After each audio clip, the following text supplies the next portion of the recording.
ඔයා desk job එකක්ද කරන්නේ? කම්පියුටර් ප්‍රෝග්‍රෑමින් වගේ ජොබ් එකක්ද කරන්නේ? ඔයාට තේරෙනවද ටිකක් කල් යනකොට මේ ෂෝල්ඩර් එක ඉස්සරහට රොටේට් වෙලා වගේ පොස්චර් එකේ මොකක් හරි අවුලක් තියෙනවා වගේ. අද මම ඔයගලන්ට කියලා දෙන්නම්. ඔයාගේ පොස්චර් එක හරියට තියෙනවද කියලා හොයාගන්න ක්‍රමය. මුලින්ම ඔයාගේ කකුල් දෙක මේ ෂෝල්ඩර්ස් වල දුරින් තියාගන්න. සාමාන්‍යව නැචරල් පොසිෂන් එකේ හිටගෙන ඉන්න විදිහට කකුල් දෙක තියාගන්න.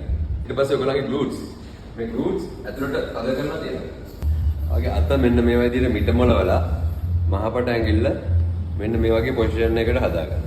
මේ මහපට ඇඟිල්ල මෙන්න මේ කොටස තියෙනවා. හරි පොස්චර් එකක ඉන්නවනම් වගේ මේ ෆිස්ට් එක උඩට වතුර වීදුරුවක් තියන්න පුළුවන් වෙනවා. මෙන්න මේ වගේ.